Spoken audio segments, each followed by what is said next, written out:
Stream starting. Starting. Hello. What's up, people? Hey, welcome everybody. Hello, JB. To your. Let me do a little camera adjustment here, Randy, just in case anybody wasn't having morning sickness. They do now. Trippy. Ooh. There we go. Doing a little cleanup here, Randy.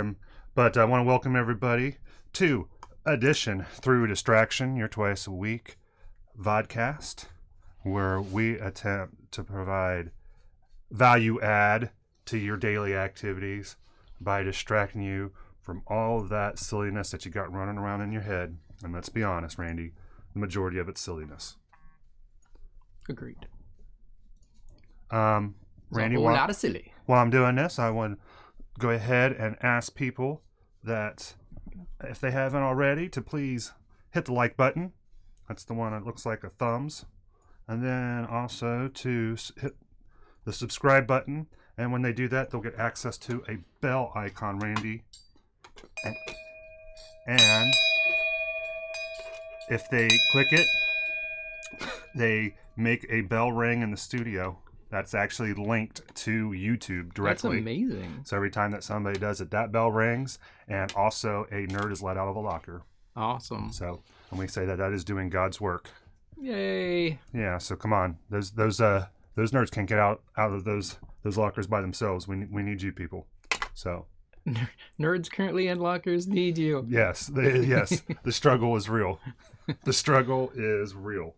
I mean, the nerds we've experienced a resurgence unlike we've ever known, Randy, and yet still, that doesn't mean that, nerds want to be in lockers. So, people, it's up to you to do your part. So, click that bell icon. That's what we're talking about. Today, Randy, I see that you noticed that the working title for today's show notes was "Who Melted Your Crayons?" Mm-hmm. And that's a phrase I've never heard before, but, it's kind of like going for who peed in your Cheerios sort of thing. But it is actually applicable that in multiple ways. We had a last minute cancellation last night on our D&D session. We have 3 people and 2 of them weren't able to make it, and that stuff happens. Aww. And so we always kind of have a standing thing that if anybody still wants to show up, we'll do something, right? We'll do game night, we'll play Rocksmith, we'll do something. So we ended up turning it into craft time. Shay made a presence, and actually she's got a new puppy. Oh yeah, Wicket. And so Wicket, we actually have a 4-legged friend down here in the studio. Oh, Cooper, that's why he's not wanting to hang out here. He's a little perturbed by the smells, but it's good because we're hoping to get Cooper actually a new brother here. So tomorrow we're making a visit to see potentially if he has a brother that'll be joining us. So it was good for him to kind of get adjusted to another 4-legged friend in the domicile. But anyway, so we had that last minute adjustment that we make, and we pivoted, and I'd had these glass bubble lamps here, and they were clear when we started, and you can see they are not clear now. And actually, let me add a little bit more light to the situation. I can see there. I'm sorry, what is that exactly? It's, Randy, there's a lot of things it can look like, and admittedly, I get that. Let me work on. I was going to stand up and plug in another light. I had to unplug because I had the heat gun go on. If I can find the adapter. We have more than a couple things that plug into things around here, Randy. I do my best to label them, but okay. We got that. We got that. Okay, that's pretty good. Okay, so yeah, you have this thing here. And it was clear, just like the bottom. But it had a little hole here, Randy. We'll just pretend that you made some sort of joke. So you said it was clear like the house? Clear like the base. Clear like the house? Clear like the house? This house is clear. I don't know what that means. Is that like an exorcist sort of? It was, really bad poltergeist Oh, reference. Hey man, that's all right. We're I dig it. It's effort. It's effort. You get a participation trophy, right? Yeah. Yeah. Everybody gets participation trophy. Anyways, so we made two of these, right? And yes, admittedly, they look like maybe a bong, or they look like a marital aid of some sort. Wait, why you gotta be married? Or a non-marital aid, an extramarital aid, I guess would be potentially an extramarital aid. Ooh, this is kind of neat if I look at the 50 here already. Ooh, look at that. It looks like stone. Yeah, it's kind of like almost like marbled and or like a blown glass. So, yeah. Now, I'm pretty certain, Randy, that if this were an extramarital aid, that we have a friend whose name I won't mention, that would say that if you were to extricate this, it would probably sound like the walk of the baby elephants, and that the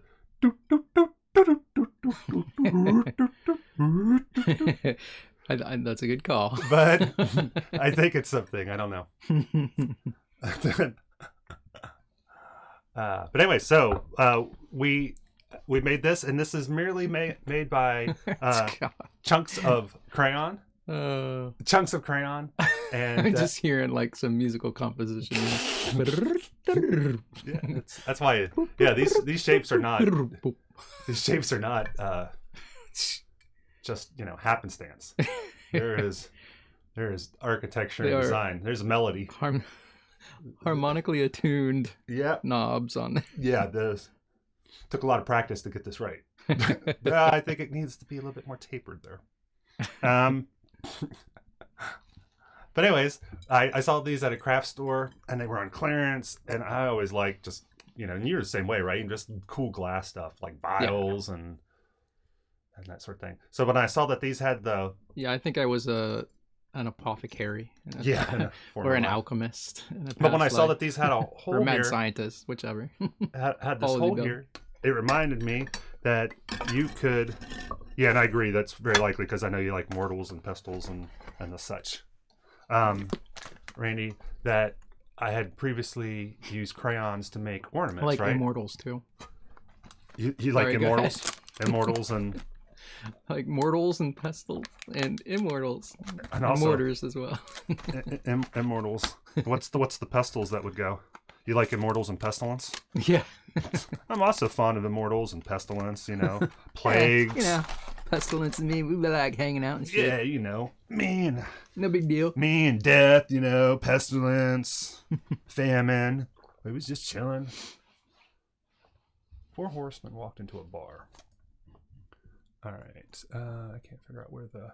So what's this now? Okay. So... Ooh. These... crazy. Yeah. And I didn't make these.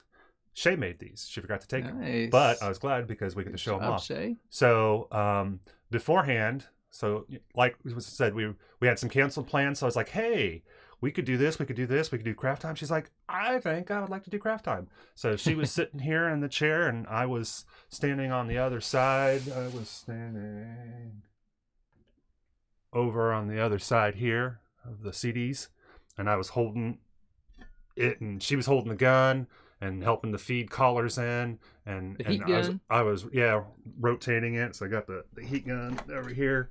So I knew that I had these, but I knew it was going to be a much easier if it was a 2-man job. So I was rotating it, and I actually filmed it. So I'm planning on releasing a time lapse, high speed footage of it. Yeah, I didn't hear if you said heat gun. I wanted to make sure to make that distinction, because if she was holding an Uzi, then that would be a whole different, that'd be really weird. No, she was not holding me at gunpoint. Okay. That was not what was occurring there. I was a little worried, so glad we cleared that up. Yeah. Hey, guess what? The M50's Yeah, I know. I saw it, actually. Thank you. I think I'm having a problem maybe with actually not the M50, but maybe the power. Reality? The power adapter. But yes, it is. It's having an existential crisis, Randy. Can you give the M50? It's 50, right? I think at that time, at 50, I think you too will also. Yeah, be it's not having... 100. It's 50-50, like whether it works or not. It's 50. Yeah. Well, You didn't realize that's what it was when you what they were I stating you when know, you it bought was, it. I got this. This was a refurb, and now that you say it, I can see it. Actually, it says 50/50. So you're right. This is the M5050. Well said, my friend. You get points. You get points for that. So speaking, I get pennies. Yeah, you get a penny. Nice. So speaking of, let's see. I'll here. remind you that next time I play D&D. Yes. Man, I cannot find the focal point here. For it loads. There we go. Oh my goodness! What did you do to your poor heat gun? What are you talking about? They come out of the box like that, Randy. All right, so Danger, Will Robinson. you notice here where there's a label and it says caution, hot surface, avoid contact. There's a reason. It's I don't know. You can't read it because it's burnt in the corner. There. Well, we were doing this and Shay's like, what's something burning? I don't have a very strong olfactory senses, so I'm usually the last one to notice. Yeah, something burning my olfactory nerve.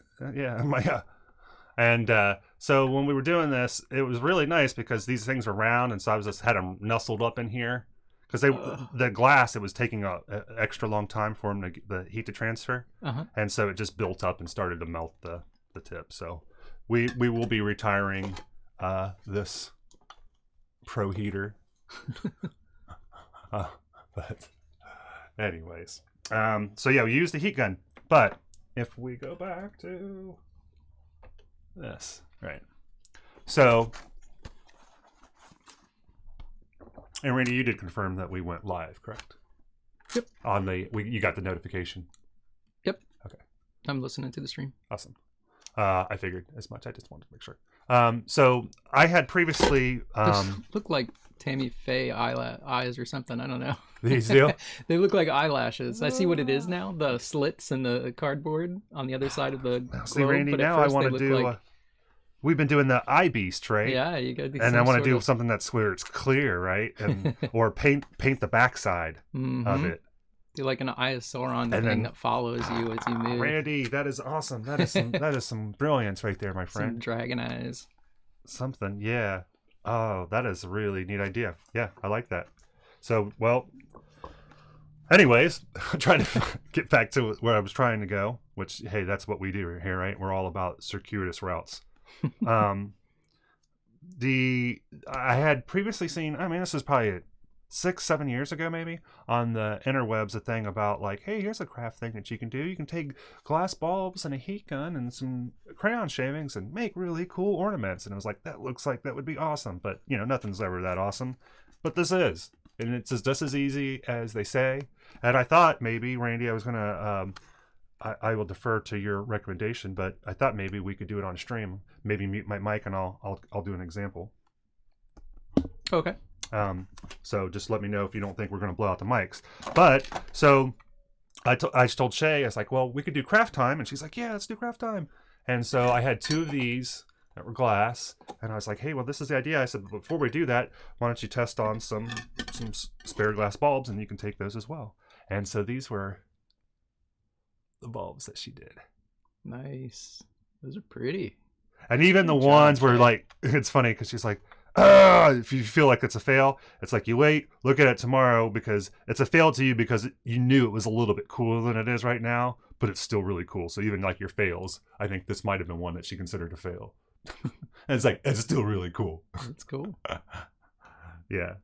Now, does the light, if you put a LED light bulb in that, does it shine through that? You can. Is it thin enough? And I don't know if I have a good example of here, Randy. You got this. You can see that you can, and that's what I was telling her, that like, especially if you have here, do this back. You can see there's some gaps in here. Yeah. And if you have one, I mean, I try to generally do it to where they're mostly full, but you can also do it to where they're just partially full, right? And then you can actually put, like, if you have a string of bulbs, you know, you can put one of the bulbs actually in there and have it glow from inside. So yeah, lots of options and super cheap. And you know, as long as you've got you know, a kid that can wield that you're comfortable wielding one of these, supervised and or unsupervised, this is something that everybody can do. We've done it at like Thanksgiving. It's a great thing to do at Thanksgiving. And you should be able to use, if you were worried about the glass ones, in the heat gun, you should be able to use just the plastic ones and paint, like acrylic paint. Oh yeah, you could probably do something like that. And yeah, and I've never had any problems with the bulbs other than us dropping them, or something like that. Yeah. And again, this is the first time that I'd actually had this problem, and it was just because the way that we were doing it, and it was two-person. Neither one of us had a really good look at it, but yeah, so be careful with the gun. And again, it was just because this glass was thicker than what I was used to working with, and so I kind of got lazy and was resting it on there. Hey JC, what's up, brother? Hey JC. So yep, so these were merely crayon chunks and a melted gun. And so Randy, I think that we can do a quick demonstration of that. Cool. I'll let you know at what point I'm ready for you to mute the mic. All right. And I'm going to move this. Interested to see how much my mic picks up of that. And what was cool too, Randy, was that, we had two of them, and it was like neither one of us could really decide which one we wanted because we both liked both of them. So it's like, I don't really care. You can choose. She's like, no, you can choose. I like both. All right. So where did you get the glass ornament? The big one. I don't remember. It was one of the craft stores. It was clearance in one of the craft stores. I've gone to so many, and I get them confused, after the fact. Let me see here. It's the same thing. JC said, I can't wait to tell the wife. Johnny Studio said my 3-year-old can use the heat gun unsupervised. Hey, now, that is horrible. That is a horrible thing to put on us. I did not say that. I said, this is something that if you have somebody that you can trust, supervised, or, obviously if it's unsupervised. But I'm no way endorsing letting, especially JC's kids, run rampant with a heat gun. Whoop. Oh, all right. I did not realize this was going to be the hardest part of the trip. All right. And then actually, the most challenging part of this, Randy, is actually getting the crayon chunks, and that involves getting the paper off the crayon.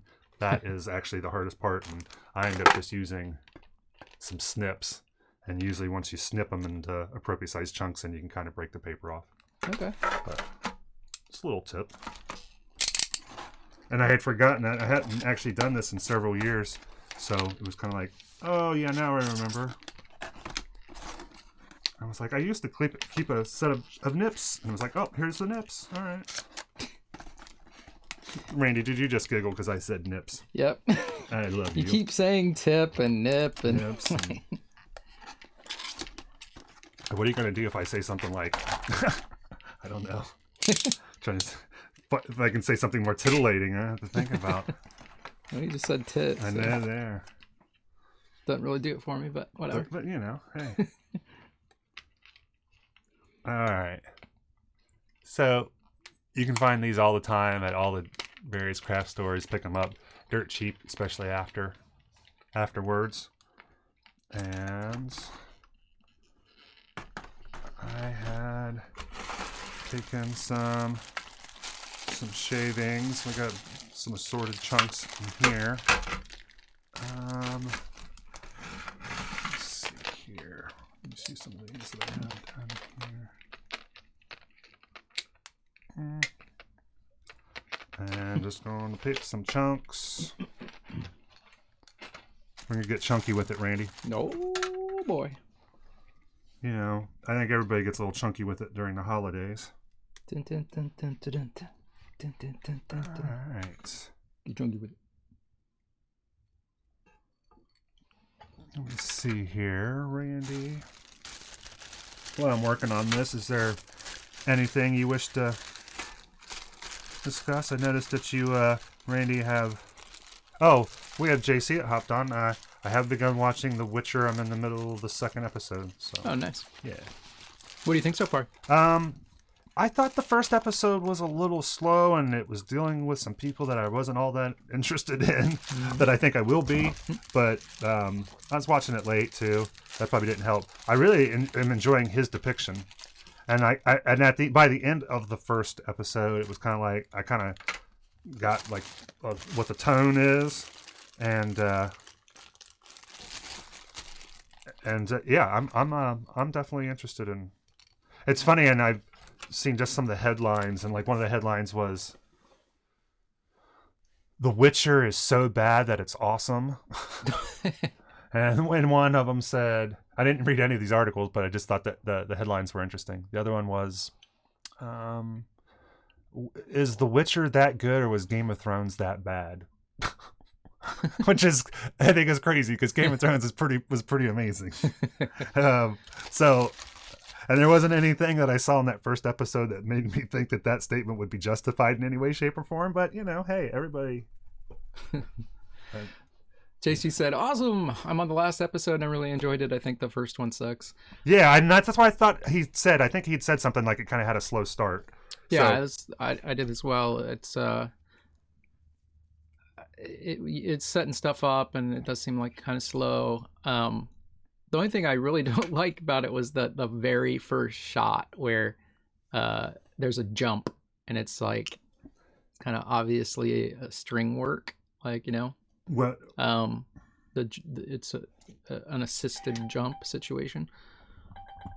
Oh, your M50 time. Brandy, that's a reminder for people to, if they have not already, to hit like, share, and subscribe. Oh, it's also a reminder for me to hit the M5050. Reboot. And let's see, is it going to play nice? Well, it's going to pretend like it is. Yeah, so, and actually I'm really enjoying his depiction. I enjoy him usually as a Henry Cavill, right? But I think he's doing a really, really interesting job in the role. So yeah, he's the way he sounds exactly like him, I think.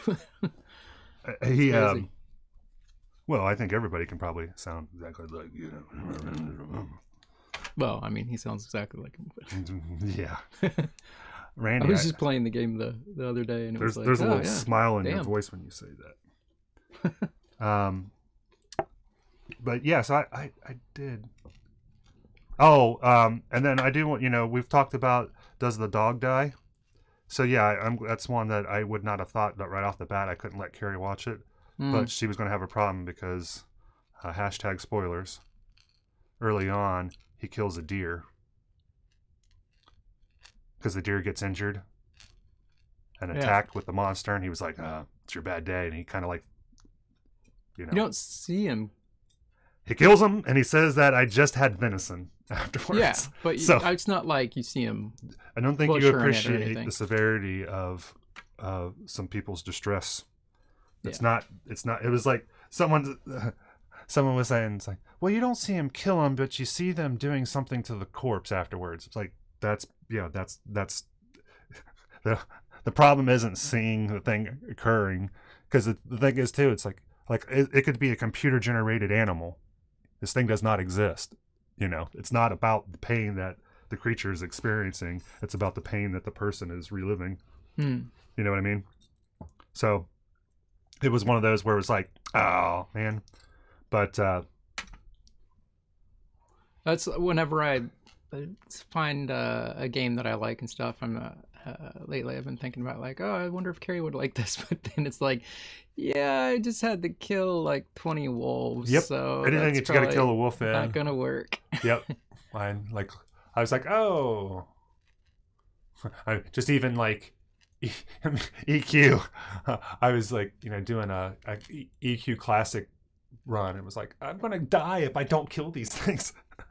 Red Dead Redemption.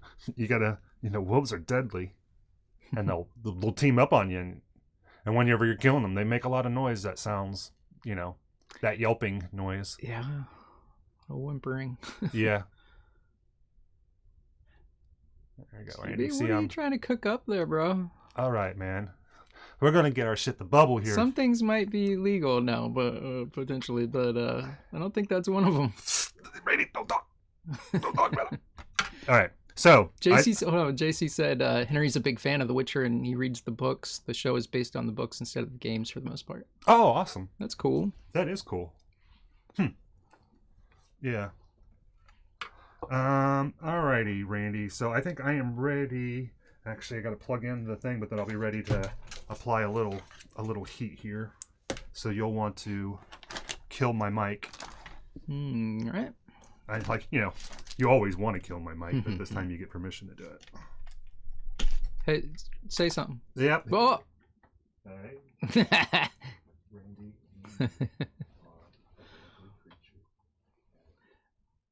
All right, let's give me a little something here. Let's see how much my mic picks that up.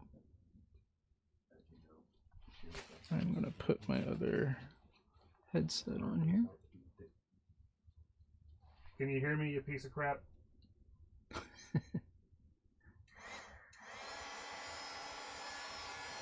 This isn't actually that loud. What's bad is that I won't know if it sounds bad in the stream for 30 seconds. There'll be at least 30 seconds of it if it's too bad. Yes, I suck. I can hear you fine. You bastard.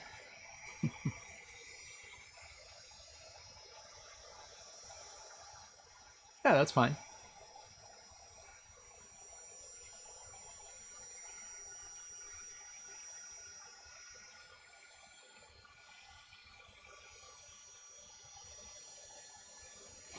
That is cool.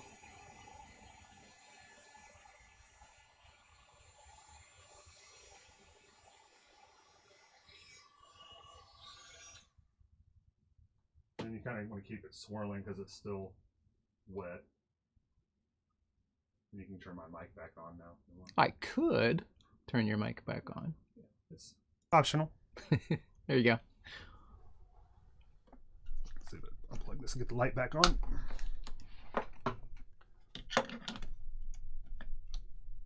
That wasn't bad sound-wise, I don't think. Though, yeah, but it's actually like this is high quite pitch whine, which I didn't hear at first. Okay.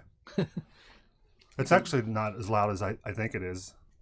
The air compressor for the paint gun is probably louder than this. Although where I had it, if this thing was shooting right up in the mic, I'm sure it's not pleasant. But this is cool to the touch at this point. It's still a little wet and liquidy on the inside. And the thing I was telling Shay is that you want to stop before. You can't say, oh, this is cool, and then stop there. Because it's like when you cook a piece of meat, and they say when you put it, on the plate, it's still going to cook for another 5 minutes just sitting there because of its own internal temperatures kind of thing. Carry over. And that's kind of like, what I think about this. Heat. It's like you need to stop before it looks cool. You need to know it's getting ready to look cool, and I kind of need to take the heat away, and because it's still, you know what I mean? And the problem is that if you just keep the heat on it, all the colors will just end up melting together, and you'll just have a big brown bulb.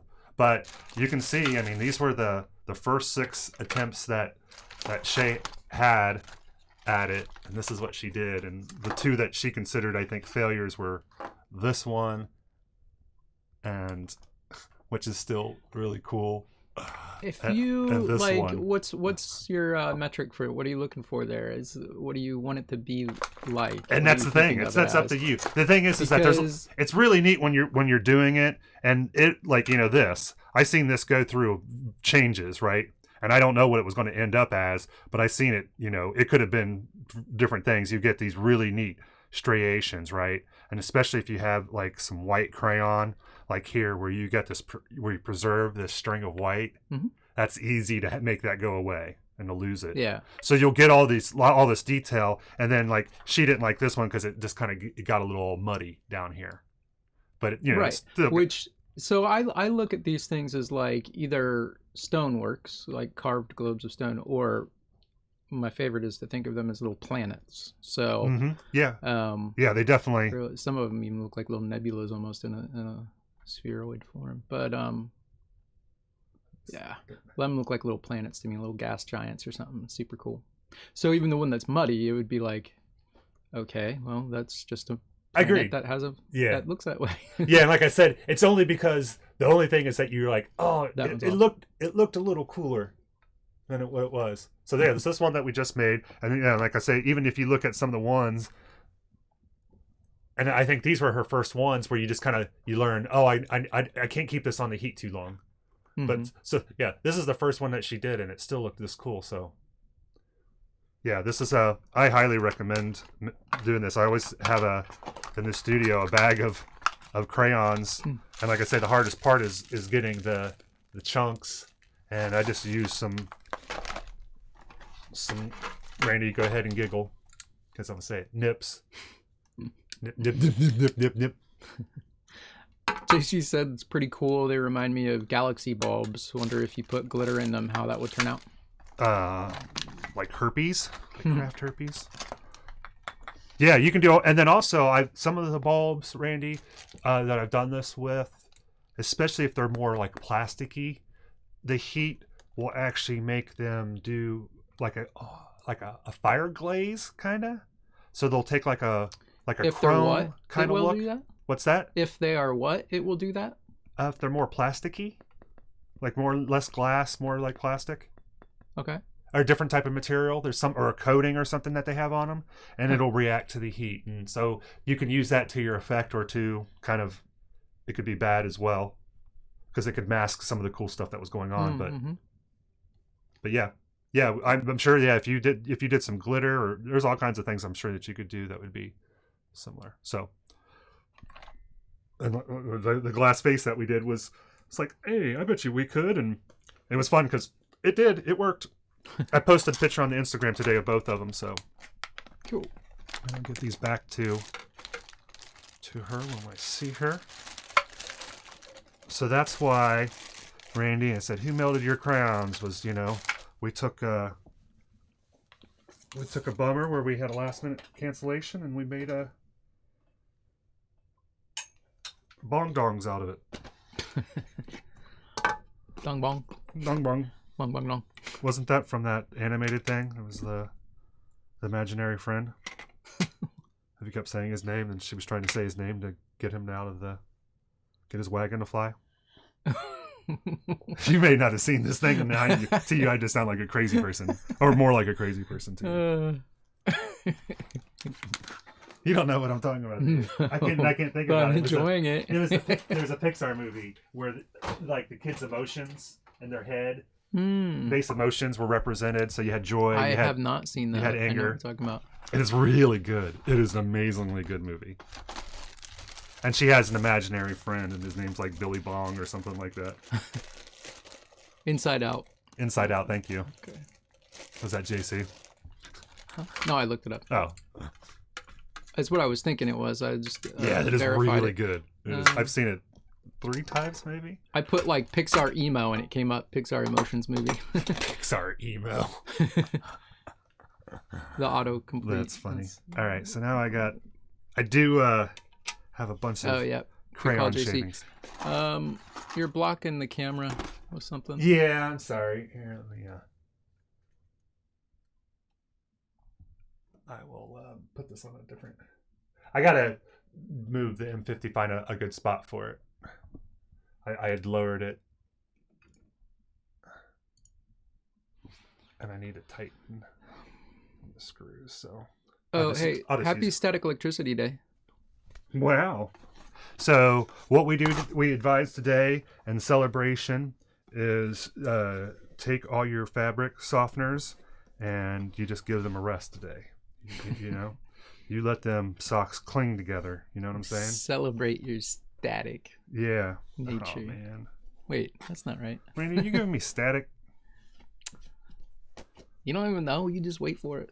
There's plenty of static up in here. All right. Let's see here. Let's see it is here. Also. Where'd it go? Word Nerd Day. Happy Word Nerd Day. Hey, I would like to fancy myself as a word nerd. I think you do. I like as words. well. And actually, Randy, to that note, if you look down further in the show notes under word stuffs, I actually had a note for some words that we can share on Word Nerd Day. Cool. Little etymology for everybody. Yeah, you can. I like a little etymology. What is this? I too appreciate oncology, Randy. And colonoscopies. I think everybody should appreciate oncology. Hey, since it's Proctober. No, wait a minute. It's not Proctober. Since it's Brovember. Oh, it's not Brovember. That's not even a thing. It's one of the word of the days. I just did word of the day, and one of them came up with Boku, which is French, so it's actually Boku. Randy, that there is pure Alabama black snake, and it ain't too buku. Thank you for that. Mercy buckets. Thank you for that opportunity. Mercy buckets. And it ain't too buku.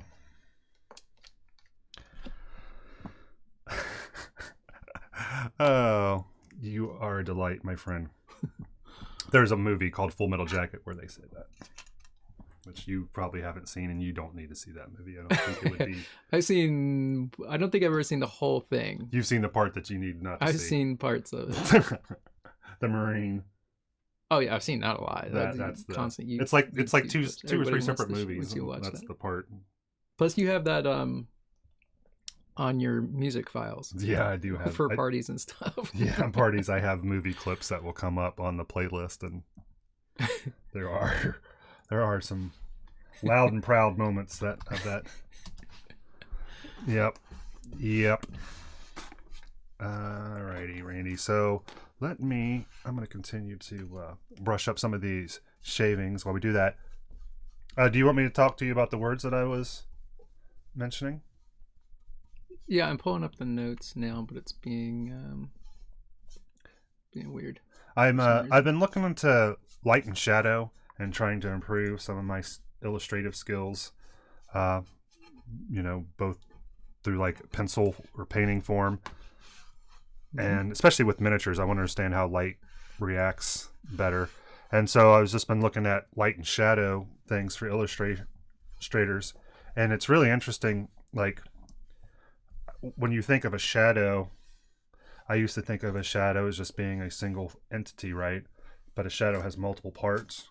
And the words that they use to describe some of those parts are umbra, penumbra. Yeah. And then they used also a word that I wasn't familiar with, which is anti-umbra, I believe. Anti-umbra? Yeah, and that was the one that I wasn't familiar with in particular. And it's neat because, you think umbra, and you think about that is actually the root for umbrella, right? And you think about parasol is another word for umbrella, right? Which literally means stopping the sun. And so it's interesting to think about, we think about umbrellas as being instruments to stop rain, right? But a parasol or an umbrella, by its root is actually about creating shade, not about protecting you from water. So nice. I think I can count myself as a word nerd. Looks like it's umbra, penumbra, and antumbra, or antumbra. Antumbra. Could you spell that? So it's umbra is UMBRA. Yep. Umbra. Wow, we both got to that at the same time. Penumbra. So there's umbra. Or antumbra. There's umbra, and then there's pin. All right, cool, JC. Go make the monies. No, Thanks, so is JC leaving? Yeah. Hey, see you, brother. Thanks for hopping in, man. We appreciate it. So the other one, Randy, would be like you and I are going out and you were going to pay for something and you gave me your card, right? And I said, I'm going to need the pen and you would go, pen, bruh. You know, that's where that would come into play. And so the hard one's going to be the next one. So what's the next one? Antumbra? Yep. Should we invite your uncle or your aunt? Aunt? Umbra? That's not a good idea. Right? Something like that. That's what I'm thinking. Anyways. So do you want the, let's say, what is this according to? Oh, Department of Physics. Do you want the Department of Physics? No. I'm looking for the Oxford English Dictionary, Randy, and I want to know. You know what's neat about Umbra? This actually sounds good for, it's like, an umbra is the part of the shadow where all of the light from the source is blocked by the shadowing object. Yep, okay. A penumbra is that region around the umbra where the shadow is only partial or imperfect. Yeah, and I don't know. I might be able to. You get these when the light source is larger than a single point. Let me see here. I can crease the... Let's see, does this one mention the antumbra? I don't know if I can create some shadows here. I don't think this one doesn't mention the antumbra. Yeah, so when you look here, Randy, at the shadow that I'm creating, and you can see that the shadow is actually darker here and it gets faded here. And I think you could kind of look at this as three parts. So the darkest part would be the umbra, right? This middle fuzzy point is the penumbra.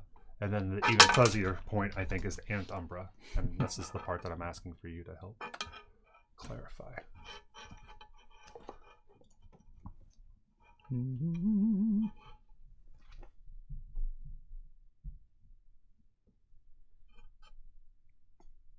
So the prefix of the word is Latin anta, which is before.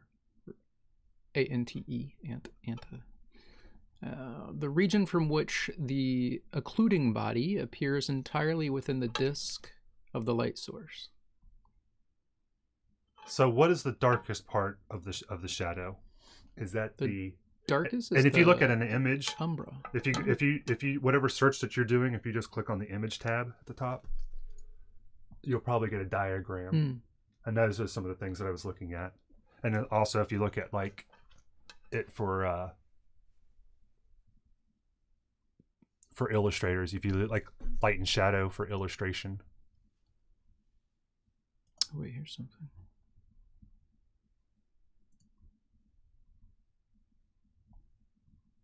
All right, now I'm all fascinated with shadows. That's not Let me, Randy, this is also something that probably can help qualify me as a word nerd. Let me turn this down a little bit. Turn the heat down on these lights. Is the Oxford English Dictionary. Are you familiar with the Oxford English Dictionary? I am. And one of the neat things about the Oxford English Dictionary, and I had a teacher, I think an English teacher at one time that had brought in a copy of one. It has the first known literary usage of that word. So, you have a word and it'll say the first known appearance of this word is, and I think that's super, super neat, right? Yeah, that is cool. Because it's interesting how language changes over the years, right? How words will change. Very much so. And words that come into favor and fall out of favor and so on and so forth. All right. How they change meaning entirely. Yep. All right. Randy, I am going to work on, I think, pulling out some more castle pieces for us to paint. Oh, interesting. Look at this. So here's one that uses the sun and the moon or the earth for umbra, penumbra, and antumbra. So the antumbra is like... I gotcha. Yeah. Extending out from the tip of the umbral cone. Yeah, we'll have to... is a part of the penumbra known as the antumbra. Share that link in the chat. Which comes into play during annular eclipses. So if somebody's watching this, they'll see, I think, your chat will show the link that you're looking at. I wonder if what happens if the light source is smaller than the blocking object? Yeah, and the shadows can be the way that you were describing it, and I can draw it real quick, Randy, if I can. Or does it matter? That's paper here, right? So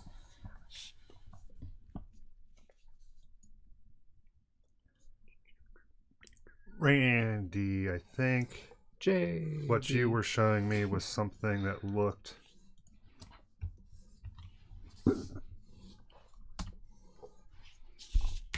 That's the link I'm looking at right now.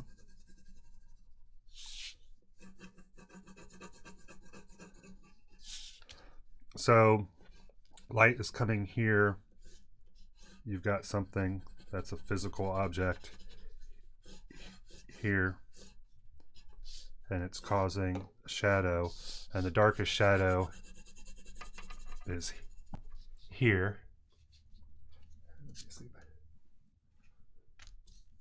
And then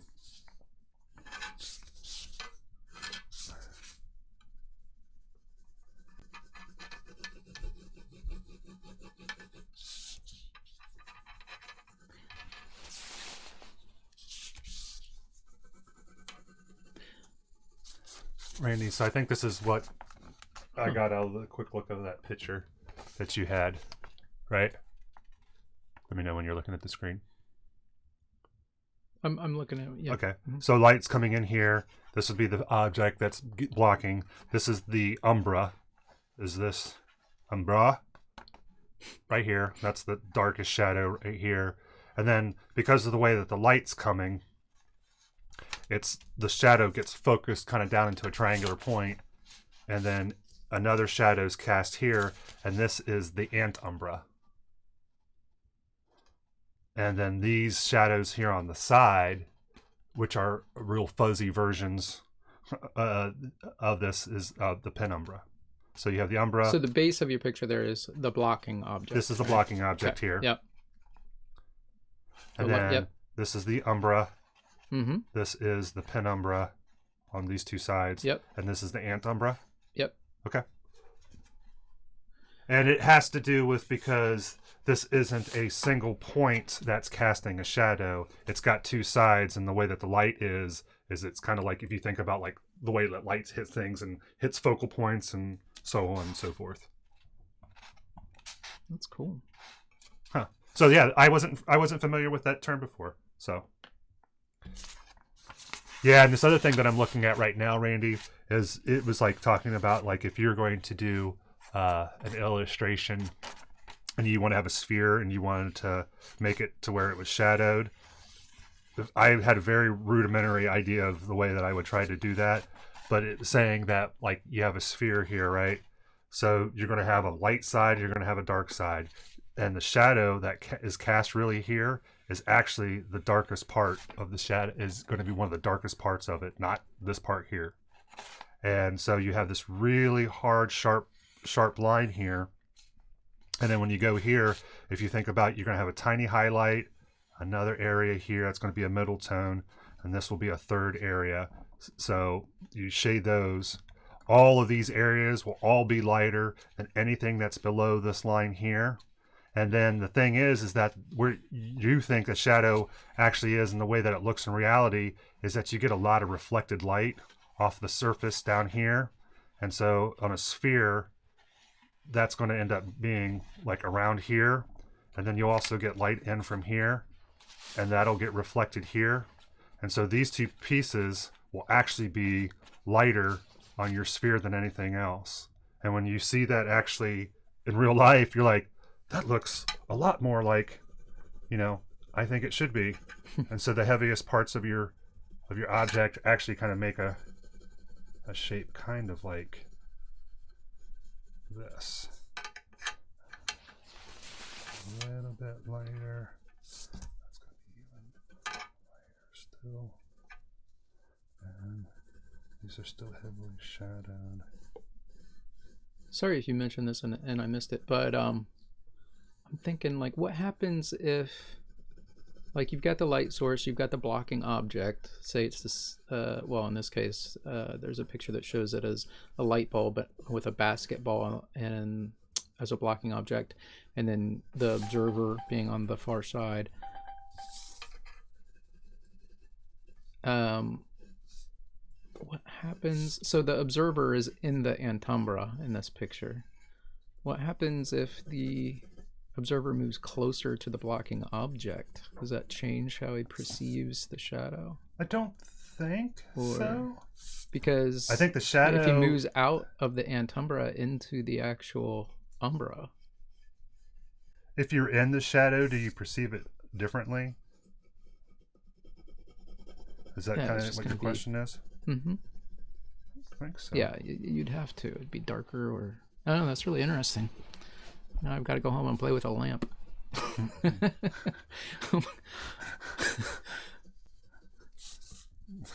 He's sitting there with a basketball and a lamp, like. What are you doing? I'm No, pondering. I want to know if an inclusionary body and what? What are you talking about? Nothing. Let's see, I don't know if this is going to work, Randy, but you'll. This is saying this one thing says penumbra is the partial eclipse and antumbra is an annular eclipse.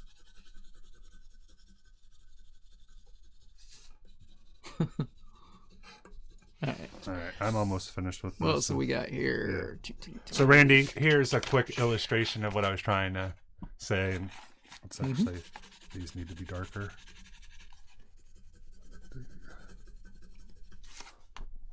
Okay, so when we're looking at this diagram, and it's not as effective as I would hope it would be, but there's, if you think about the sphere and you cut it in half, right? Essentially, you've got your light side, you've got your dark side. The heaviest shadow line is actually going to be right here. It's going to be very crisp, the crispest of the shadow lines. And you've got basically three parts here. You've got the darkest part, you've got the middle part, and then you got a tiny highlight. Then all of these parts should all be lighter in tone than anything on the shadow side. Then the darkest part of your shadow is actually going to be here. It kind of extends down, into here. And then you get reflected light up in here and over here. And so that these parts here and these parts here are actually going to be kind of lighter than here.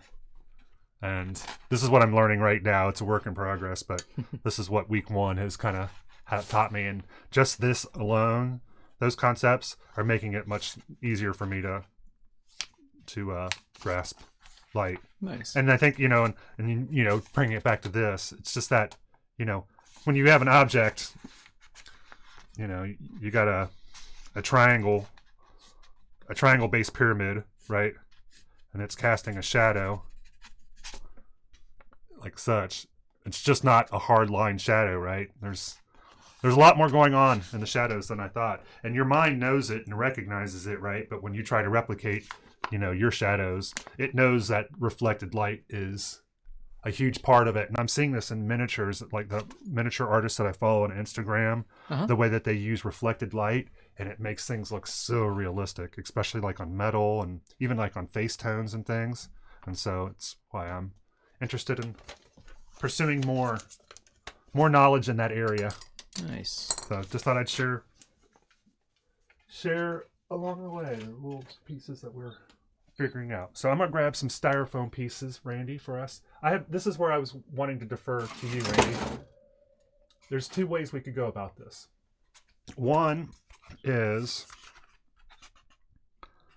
I can take some of these pieces here that we started on and try to take the next step, or I could go ahead and continue to do some of this work on all the pebble work. You want us to take some of these pieces a little bit further? What was the alternative? I got all these other pieces up here that I need to do this work on. Yeah, take one further. Yeah, let's take one further. Yep, piece. that's what I thought. All right. So I had this one over here that we actually did some blue and some brown on. This is the first piece that we started on. That. Randy, did you have anything for today's mental health minute? I don't know that I really had anything for today, and that's okay. Prepared for that. I just didn't know if you had anything. If you did, all right, here. I could talk about one of my own theories or exercises that developed from a dream I had. Well, that sounds... No, Randy, that's not what we're going to be talking about. Nice try. Okay. Can you have something that's a little less personal? And no, please. That sounds wonderful. So, yeah, normally I don't remember my dreams anymore. I used to have really vivid dreams when I was a kid, a lot of flying dreams and stuff like that. But as an adult, I typically don't recall my dreams anymore. But sometimes I'll wake up and will know that I was dreaming and remember things about it. And this one in particular kind of really... I just woke up in the middle of the night and was... I was like in a theater setting. Like a stage theater, not a movie theater. And it developed over time. My understanding of what was happening and my perspective was changing throughout. So it's a good thought exercise or meditation or whatever for learning how to appreciate differences and similarities and deal with like irritations and things like that, and have a better understanding and compassion perhaps for yourself and other people. So imagine that there's that you're in an auditorium watching a performer on the stage, and there's other people around you in the auditorium, sporadically spread throughout. One might be like directly behind you, one directly in front of you, a couple off to the side, whatever. At first it's just the person on stage, and you imagining like, oh gosh, you're having to do this performance and you can't see what's going on because the light is in your eyes and you're nervous or whatever. And maybe it's the traditional actor's nightmare sort of situation where you can't remember your lines or whatever. And then you can pull back and think about it from the perspective of one of the audience members. So you put yourself in the audience as one of those members, viewing this performer on stage. And, you know, are they doing well? Are they having problems? How do you feel about the performance? And then, is someone else annoying you? Like, is somebody being loud? Is someone tripping or moving, or did somebody come in late? And think about all these things, and then slowly realize that the person on stage is you, and the person in the audience is also you, and the people around you are also you. So it's all like different aspects of yourself. There's lots of different ways you could potentially look at it. I think there's a lot of potential for this particular exercise and how you use it. Mm-hmm. But if you realize, like, okay, that person's annoying me, and then you put yourself in that person's position, and you say, well, actually, you know, this thing happened to me. It was out of my control, and I'm trying to be considerate. Whereas before you were like, oh, that asshole is being noisy. He's so disrespectful. What a dick. Then you put yourself in that person's position. And it's like, oh, he's really thinking, oh my God, I just accidentally spilled my drink. I didn't mean to do this. I can't believe I'm making all that. I'm so embarrassed. So he's not really a dick. It was an unfortunate circumstance. Yeah. So I think it's a really good tool for helping you kind of deal with those situations and learn how to be more compassionate and thoughtful in that way, and realize that, you know what, everybody's just trying to do their best. I think, you know, everybody's trying to do the best they can. At least I like to think that they are. And sometimes how we perceive people, you know, be kind. perhaps our first impressions are not correct. Perhaps we're judging too harshly or too quickly. Take a moment and think, you know what? Maybe what if I was in their situation? You all right there? Yeah, I'm. Don't talk. Yeah, I was waiting for. I was listening to you. I've been over here stockpiling some paints to use. I was Cool. listening to what you're saying. I have a couple thoughts about it. One, thank you for sharing. Two, I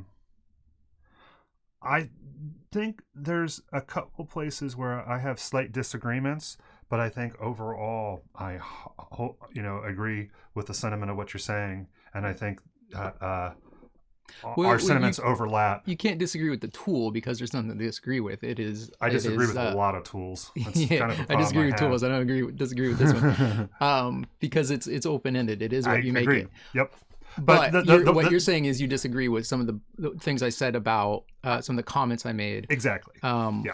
And particularly, I imagine the one that's saying, you're judging, perhaps you're judging incorrectly, or that people are. That's this one people are just trying to do their best. Yeah. The best. But I don't know that I feel so. I'm a curmudgeon at heart, right? I'm a what is the word? A misanthrope, I suppose, probably. Yeah. I tend to be a little bit misanthropic. However, the thing where I do overlap, and I constantly try to remind myself, is that I think that a lot of the negativity that you experience from other humans, that I personally experience from other humans, comes out of neglect more than ill intent. So it's not that people are doing things and they're frustrating, and maybe it's short-sighted, maybe it's even selfish, but they're not trying to do it against you, right? People aren't trying to screw you over. Most of it's people are just oblivious. Everybody's caught in their own world. They're dealing with their own drama. And, and you get that, right? Everybody's got their own stuff that they're going on. And so, when somebody cuts you off on the road, they're not going to be like, screw you, I don't care about you. It's not always that. Sometimes it is. But more often than not, I tend to think the older I get and the more that I evaluate, that it's often that people are, it's that thing we've talked about before about, when you spend all this time thinking about what other people are thinking about you, how disappointed you would be when you realize how little they actually do think about you. Yeah. It's that kind of thing. It's like people aren't trying to, say, oh, there's Johnny Q. I'm out to get him. Yeah. I am his mortal enemy. He is my nemesis. And I get another chance to, stick it to Johnny Q. And it's not like that. Unless you're dealing with a psychopath. And we do. And that's the one thing. It's like, I don't want to say that everybody is nice and everybody's doing okay. Yeah. Because people will screw you over. And, that's on purpose. Yeah. My point of it is like, it's a good way to deal with that situation, and instead of like, oh my God, this person's out to get me, everybody's out to get me, what an asshole, and like harboring that disdain and that those negative feelings inside you, because anger and hate are poisons, and it's like, agreed. Well, they say taking poison every day and expecting someone else to die. So it's that kind of thing. So this is a tool to help you kind of realize those situations and dissipate those negative feelings and be like, oh, you know what? Okay. Yeah, and I just want to be clear too that like my comment here isn't to correct you. Yeah. It was just to share my opinion and my side of it. And again, I agree more than not with it. I did want to, the thing about, I just wanted to make sure that I was honest about my misanthropic views. And, but at the same time, I don't think that those misanthropic views negate the core of what you're saying at all. And in fact, I rather agree with it. So that was what I was trying to hopefully communicate.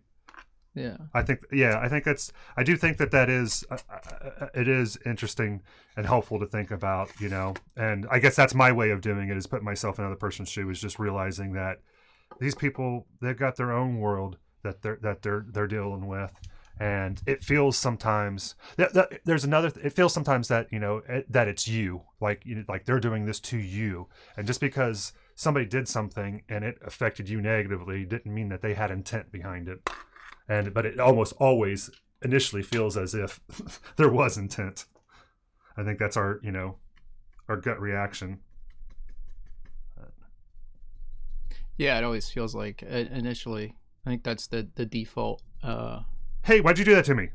Yeah, and it's part of the the victim mentality a bit. I think that's kind of a primal thing. It's like, I don't know if that's fight or flight that's prompting that or what. I think it's, well, we've talked about this before, and that is that I'm a big believer that everybody's personality, the engine that drives everybody's personality, is how you are dealing or misdealing with your own insecurities. And I think it's just that, by and large. Yeah. That's my so you can see right here how a little bit of gray is instantly transforming. See if I can get some here on the M50. So yeah.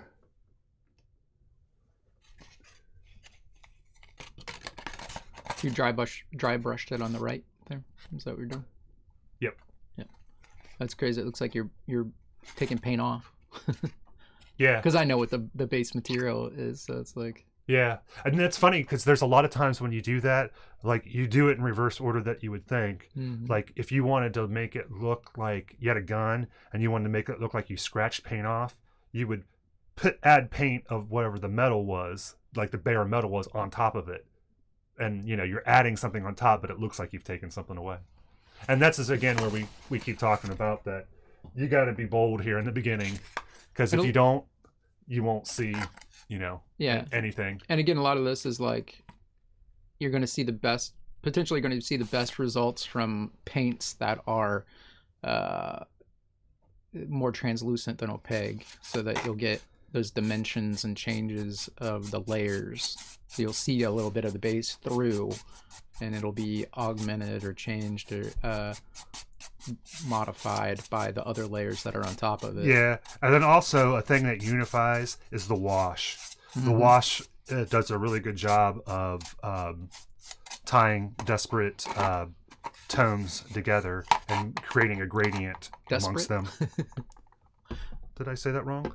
Not desperate, disparate. Yeah. Randy, sometimes me and the words, we we wrestle with each other. They're so desperate.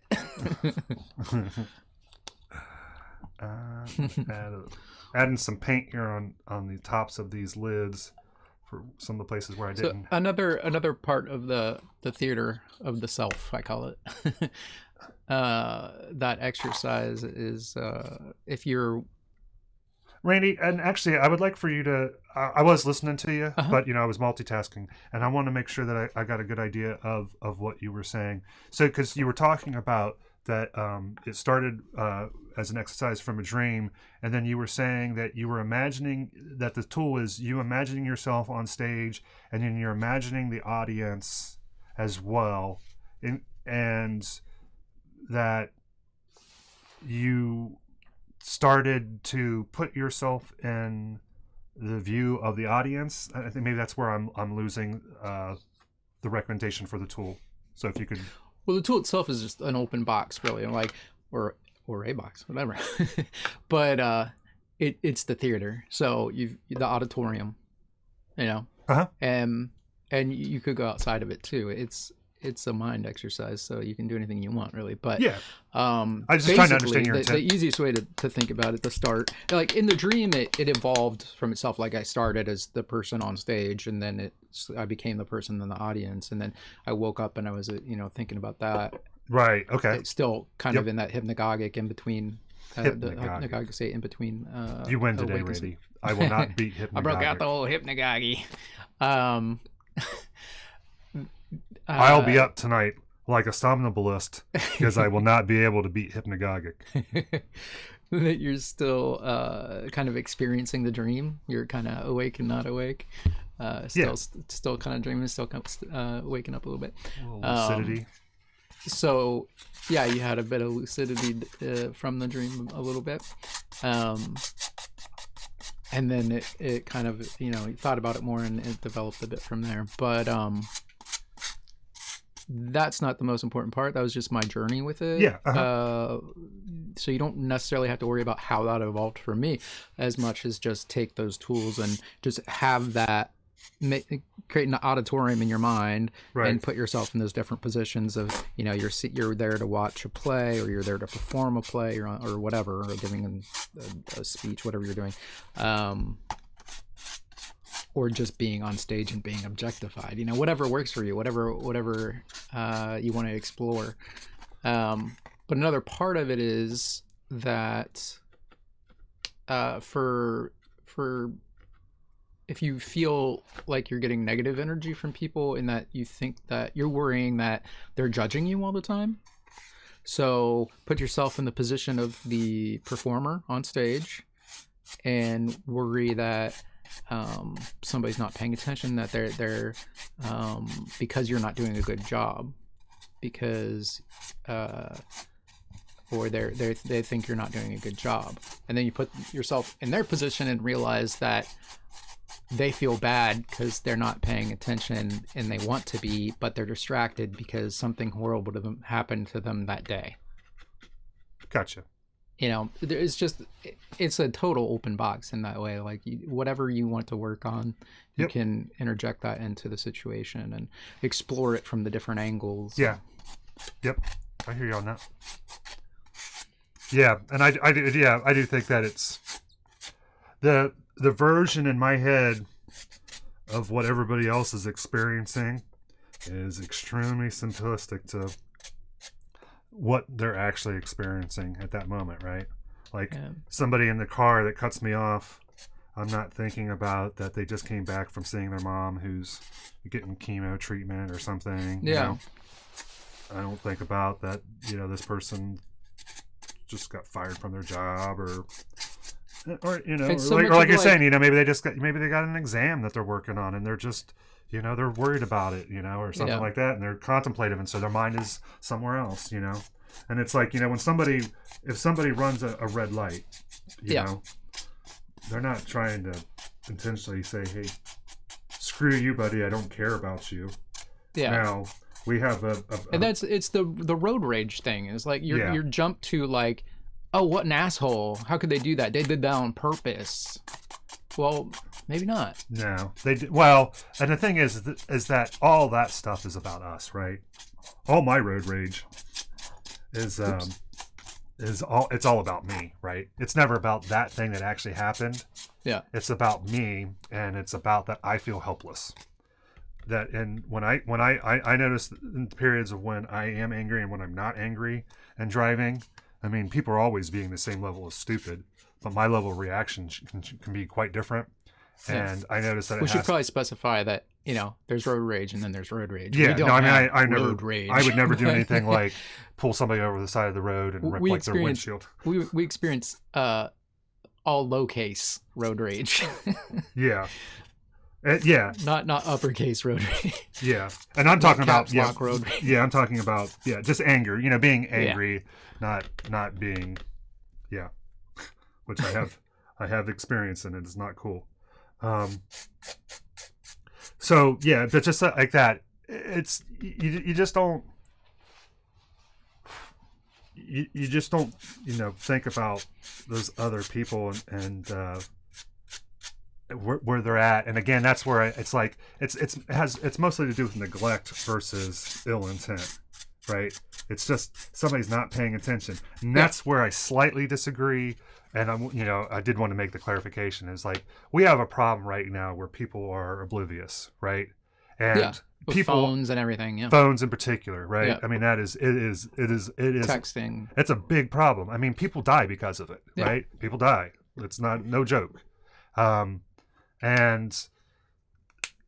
with that, there's responsibility that is being neglected. So it isn't like, people are doing the best that they can, because people can be doing better. You can put your freaking phone down. Yeah. You have, I'm not giving people a pass on that. And again, it's But- like I was speaking more about how to deal with it. But again, that's not a direct, that Yeah. lack of responsibility is not indicative of them directly saying, screw you, I don't care about you, I'm going to look at my phone because I don't care about you. That's not what's happening. It is, but it's not. You know what I mean? Yeah, they're not doing it because they don't care. They're just doing it because they don't care. Yes. Yeah, I think They're you not said. doing it because they. I think you said that very well. Actually, I think that very much is indicative of what I was trying to say, Randy. Thank you. Thank you for that. There was something else I was going to say about Road Rage. Road Rage is such a good jumping point for a lot of that stuff. I can't remember what it is right now. Anything else you got for that? No, I think that was a very good item, and I think it let us revisit several topics that we will continue to be revisiting. I call that Theater to the Self. It's copyright Randy Cole. That's good stuff. Yeah. Yep. Good. Trademark, print, whatever. Good stuff. Randy, so you told me that you've been playing some Dragon Age lately. Yeah. Dragon Age Inquisition. Inquisition. And that's actually an older game, isn't it? They've got quite a few, apparently. I know that Dragon Age has been around forever, and Dragon Age Inquisition itself. When did that first come out? I have no idea. Dragon Age Inquisition. I'd be curious to know. Bink. And Randy, I'm using a flat brush on this, and I'm just kind of experimenting with some of my darker grays on this and putting it on. It is developed by BioWare, published by Electronic Arts, third major game in the Dragon Age franchise, sequel to, and this is specifically Dragon Age Inquisition, sequel to Dragon Age Origins and Dragon Age 2. I had started, I think, to play one of the Dragon Age games, Randy, and this is where you can poke fun at me and my 12-year-old sense of humor. It had an intro, and I'm trying to and the people kept talking about a scourge that was affecting the land. And wait for it. The name of the scourge was the Taint. I think I remember you saying something to me about this a couple years ago. And so they had these these introductions, and the thing was too is like the cutscenes, like your character would be wearing whatever you would be wearing, and so like I was just messing around with it, and I had like taken off all their clothes, so they're standing around in their breeches, right, and they're having these conversations about the Taint.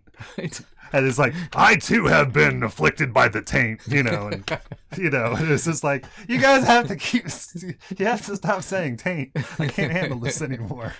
Oh my gosh. But yeah, so anyway, so that's whenever you say Dragon Age. I'm not sure that's the same game, but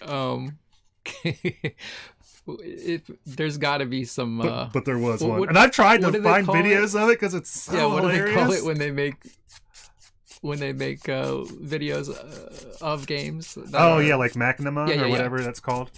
Machinima. Machinima. There's got to be some stuff for that out there.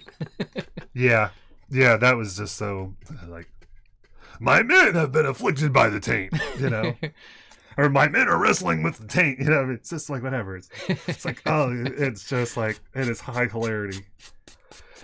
And if that's the sort of thing that you guys appreciate, please be sure you hit the like and the subscribe. We are a small channel, and your support means everything. So we like to say, tell your mother, tell your brother, even tell your Taint-loving secret lover. Johnny Q. I ain't gonna touch that Taint. Taint one, Taint the other. Use it lime. Bob and Tom had a great song about the Taint. Look that up on the internet. All right. So Dragon Age Inquisition. Yeah, Dragon Age Inquisition. Released worldwide in November 2014. Yeah. So it's interesting because you can have relationships. Yeah, you can. Like you can flirt with the NPCs and stuff, and okay. like try to get have a relationship form with them. And so, and it's there's a lot of options for dialogue and choices you have to make that affect how the game plays. So there's choices you have to make that you cannot undo that change a lot of the aspects of what happens or what's available. Is this how people regard you and factionary choices, or is this even beyond that, or is that even a sort of thing? It's that, and plus like what like you did this thing what and quests are available, Gotcha. changes in dialogue, changes in like, oh, you may have been able to pursue this whole entire area and quest line, except that you did this other quest first and chose these things, and now you went back to do that, and that's no longer an option because the bad guys have already come and invaded that and found it before you did, kind of thing. Right. Yeah, it's really interesting in that regard. But some of the flirting stuff is pretty funny. It looks like they had a lot more stuff planned that they ran out of time to fully incorporate, which is unfortunate because you can tell like a lot of the stuff, it definitely seems like there was more to it that would have been funny to see play out that didn't get. And it may be a thing where like maybe some of the characters are bi or gay, as opposed to straight, so it may be one of those situations, like, or maybe they're not into elves, or they're not into humans, or whatever. Oh, okay. So that may be part of the reasons why some things seem kind of cut or segmented a little bit, because maybe there's more to that, but you would have to be an elf or a male or a female as opposed to whatever you're playing. Randy, once you go elf, yes, you'll stop playing with yourself.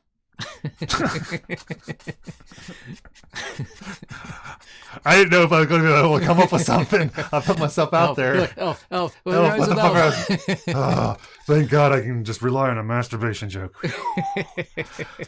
Hey, alrighty.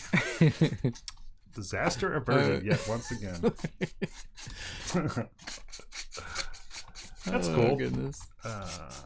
So this is it's a single player RPG, right? You can actually do multiplayer. Okay. So get into that because I want to play some multiplayer. Yeah, I bet you do.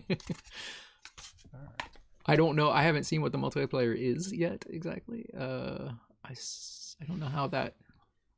It may be like the one game we were playing where you can do stuff on your own, and then at certain times you join the other person to do. Oh, okay. You can do your own something. things, and you can then sync up. Yeah, it was like kind of like, what was that when we were doing Diablo? Yeah, it's like that, I think. All right. This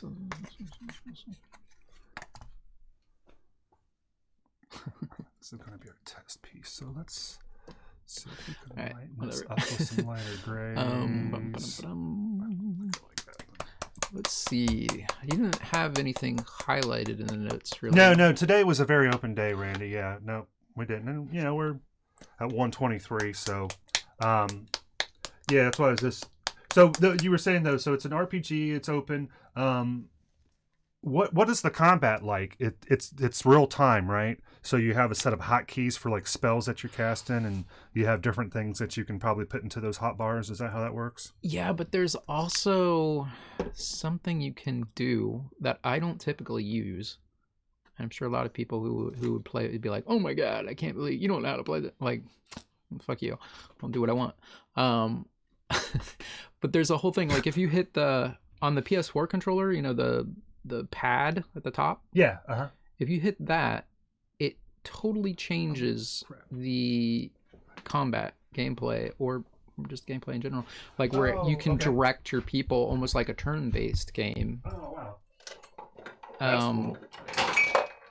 Or as a turn-based game. I don't know. I haven't done much with it. I just play it like, a real-time sort of situation. Yeah. For the most part. And you switch your characters, so you can have yourself and 3 other people in your party, 3 other characters in your party, and you can scroll through those different players, like take control of each of those different players, just by pressing up or down on the directional pad. Okay. Yep. So I was having some issues where like I would get stuck in some landscape. Like, oh crap! Now what? I can't. Now what do I do? I can't. Like you're phased inside of another character, or phased inside of a physical object, sort of thing. Well, like fell in a crevice and couldn't get out, kind of thing. So it was nice because you could just switch to a different character that wasn't in the crevice. Yeah. And then have them walk far enough away that you would. Yep. Yeah, I know exactly what you're talking. I've used that technique before on catch up to them. Similar. Yeah.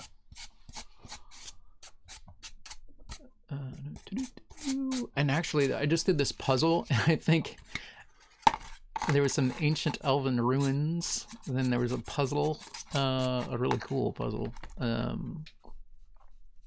that you had to figure out.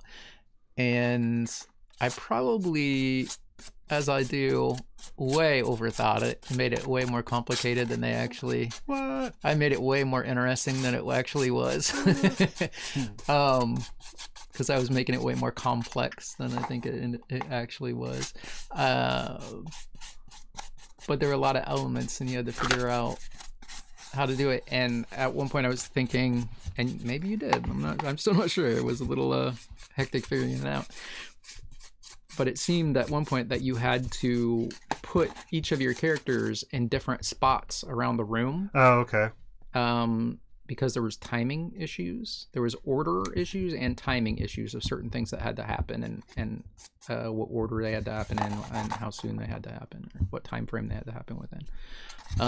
So you had to have them in those certain spots, and then hold those positions, and then you could rotate through your characters and like light that torch, flip that switch, whatever you had to do. Right. So that was pretty cool.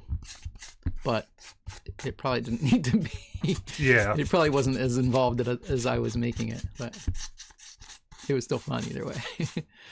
There's I've been enjoying these Lego games. I've never really played them before. It's funny. JC was one of the first people that told me about. He's like, man, ever play Lego Star Wars? Like, no. It's like, that's a really good game. He used to rent a lot of games. It's cool. And Carrie started getting into the Lego Harry Potter. And then I started playing, and then they're fun games. If you think these are for kids, these are these are full on fun games. And if you're looking for something that's a little bit different, it's, they've got some really nice open world ones. I've been playing like this Avengers game, and it's got all these different time zones. Like there's like 3 versions of New York, and there's like noir New York, there's modern day New York, and then there's future New York. And then there's like part Wakanda's on there, and you've got some of Asgard. It was like some time thing, right? And they had little pockets of reality, and it's open quests, and you unlock characters, and it's just a lot of fun. Even after you go through the story mode, you can then unlock a lot of stuff. They're really fun games, but it has stuff where it's like, you have a party of 4 people, so you have to do this, and you put this guy here, and then now he holds this, and then the other guy comes and pulls the thing, and now those things work together to do something. And it can be kind of clunky sometimes to figure out, is this what's supposed to be happening, or is there another dynamic to figuring out this puzzle? But those can be pretty cool. That you stand here, you do this thing. Mm-hmm. Yeah, good stuff.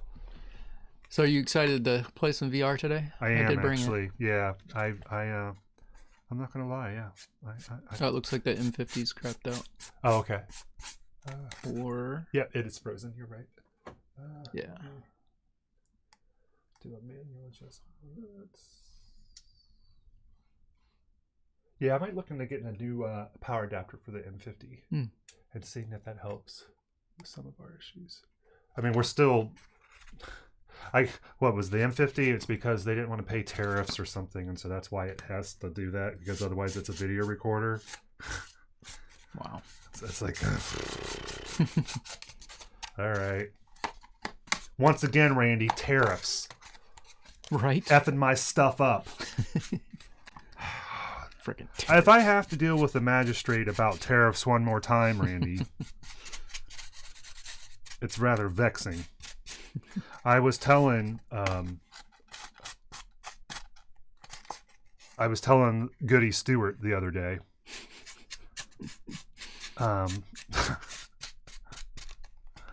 We were talking about the lady that has the scarlet letter, and that makes me think of something. Go ahead. No, go ahead. I can't. Please. There's a movie. It had it been filmed with it. It's going to take me a while to figure Schindler's out what it List. is. Huh? Schindler's List. No. Tank Girl. It was like, it had to be from the 80s. Comedy. It's about like the Salem. It's like in Salem. There's Salem's Lot. No. You're not going to think of it. I can't think of the name. I'll Dancing with Wolves. Research to figure it out here. Top Gun. I'm trying to think of something. I don't know I can't think of any of the actors' names. I recognize them. They've been in a lot of other stuff. Romancing the Stone. Stone. Their names. No. E.T. Are those? I got nope. I know what it is. Take place in Salem. Porky's. It was Porky's. I remember now. It was Porky's. No. It took place in Salem. What time period? Was it a modern day? No. Okay, so it was old time. It was took place in Salem. pilgrimy. What's that? Pilgrims. Oh, pilgrimy time. Was this the Salem witch trial sort of situation? Okay. Oh, was it the Crucible? No. Well, that's actually right. Isn't the Crucible about the witch trials? Is it Crucible a comedy? Well, I guess it depends on whose side you're on. I need a moment on that one. I gotta set my cup of gin down. Oh, jeez. Is it a comedy? Well, to some people, I suppose everything's a comedy. Oh, that tickled me. Sorry. No, I don't view. I think that's actually. I have a real soft spot. I'm sorry, I'm laughing when I say it, but the atrocities of the witch persecutions, it is indicative of some of the worst of the human spirit. Truly, it's like yeah, the crimes. It's just so indicative of.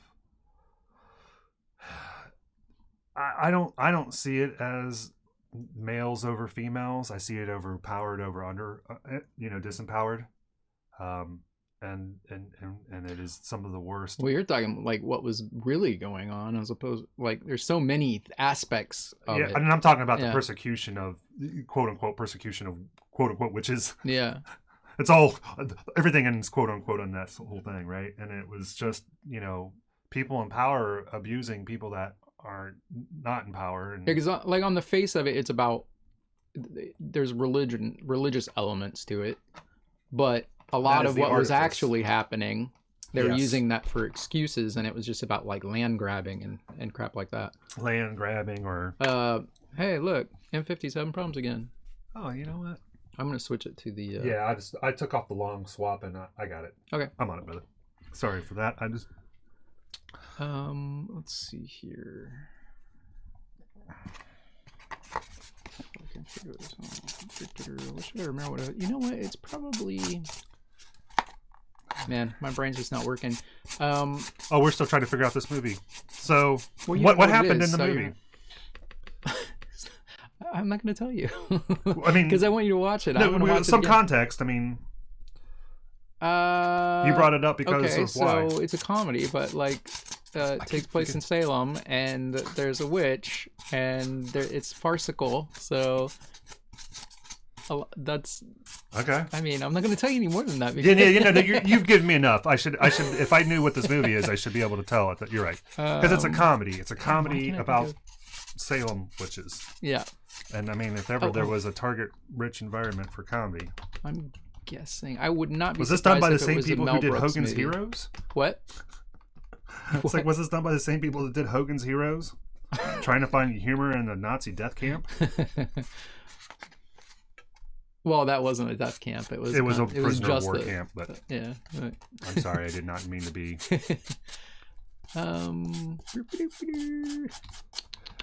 You're right. The Nazi death camps, not a place for humor, but POW camps, whoa, what a riot! Great times.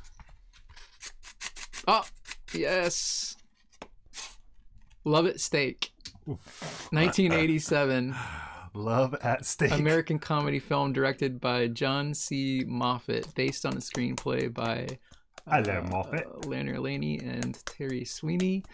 Stars Patrick Cassidy and Kelly Preston with Barbara Carrera and Bud Cort, Dave Thomas, and Stuart Pankin. It was Dave Thomas of Wendy's fame.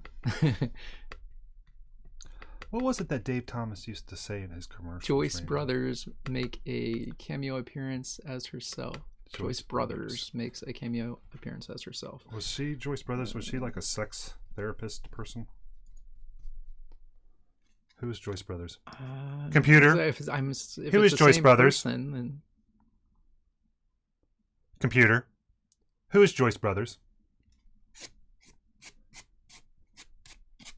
Computer. Who is Joyce Brothers? Joyce Diane Brothers was an American psychologist, television personality, and columnist who wrote a daily newspaper advice column from 1960 to 2013. In 1955, she became the only woman to win the top prize on the American game show The $64,000 Question, answering questions on the topic of boxing, which was suggested as a stunt by the show's producers. Huh. It looks like it is her. But she did. She was just a psychologist. She wasn't a sex therapist. For some reason, I just thought that she was like a. It was a very sexy time, the 80s. We had very sexy time. We had sex figures like Dr. Ruth Ginsburg. Think about the joys of anal sex. With a German accent, tiny little old lady. Yeah, she was. She was delightful. Yeah, she's crazy. She was needed. Oh, Dr. Ruth.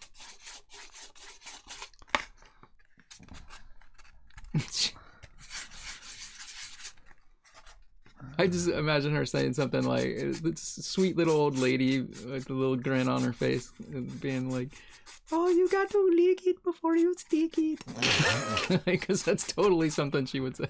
Yeah. Yeah. These little mnemonics that remember, you know. Every boy goes down. Every good boy goes down. What?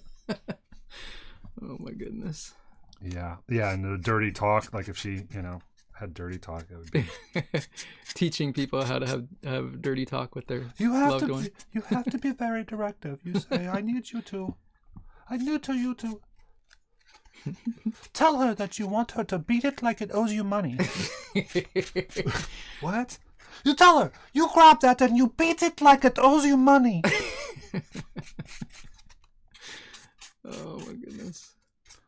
Tell her that you love her so much you want to take her behind the middle school and get her pregnant.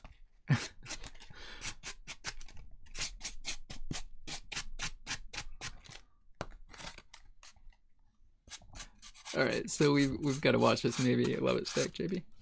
Yeah, that sounds like it could be.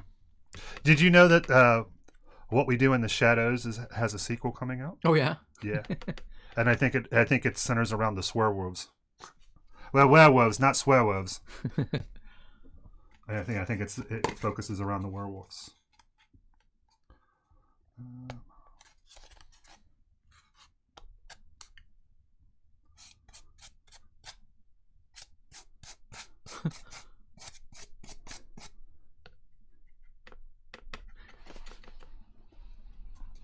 It says, film is an obvious spoof of the infamous Salem witch trials, moving in the Mel Brooks comedy vein, and Blazing Saddles, moving in the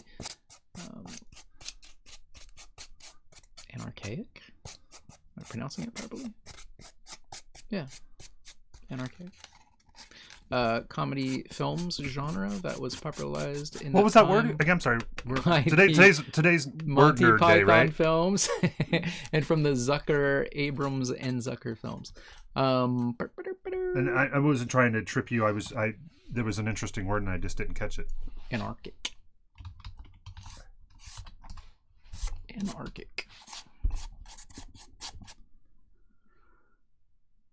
Yep. Anarchic. Like as in anarchy? As the root word of anarchy? With no controlling rules or principles to give anarchist. order. Like anarchist. Mm-hmm. Okay. Anarchic. I'm thinking that you're talking about Antarctica was the word that I was hearing, and that's my fault, I'm sure. But you kept, I was hearing Antarctic, and I was like, but it's like anarchy. Anarchic. Yes. I'm putting a T in there that's not there. Correct. Anarchic. Yes, not Antarctic. Antarctic. Yep. Okay. Yep. Gotcha. Sorry, like I said, I think it's me. A comedy or a person's sense of humor, uncontrolled by convention, is anarchic wit. I've never heard that before. I'm not familiar with that. I like that. Not either. It's a nice turn of phrase. I wonder if there's some sort of overlap with like gallows humor. Does that fit within that, you think, or is that separate? I'd say that's something else, probably. Is that, gallows humor is just dark, ironic, desperate, hopeless situation. Grim and ironic humor in a desperate or hopeless situation. Okay. And whereas the other one was what? It does not apply to conventions. Does not. Uncontrolled by convention. Huh.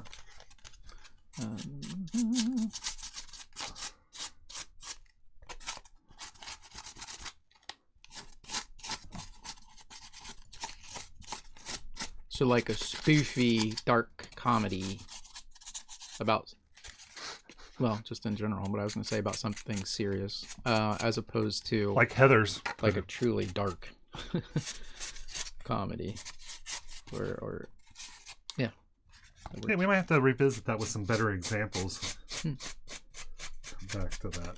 That's interesting. I find that interesting. Keep going. Computer, what time is it? The time is 1:42 p.m. 1:42 p.m.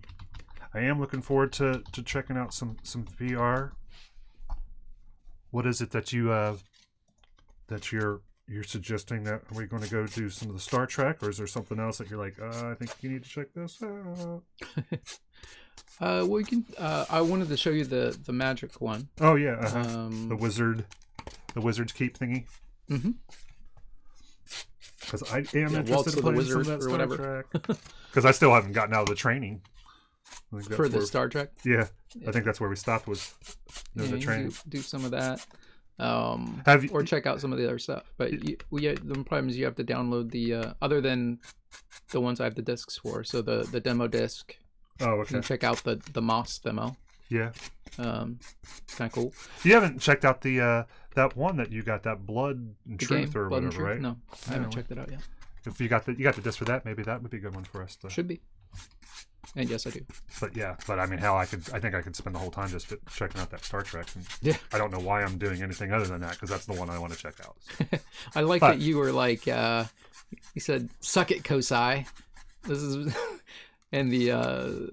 Oh yeah, because of the planetarium. Yeah, the planetarium. I didn't say Kosai, but I was like, yeah. All right, never need to go to a planetarium again. Yeah.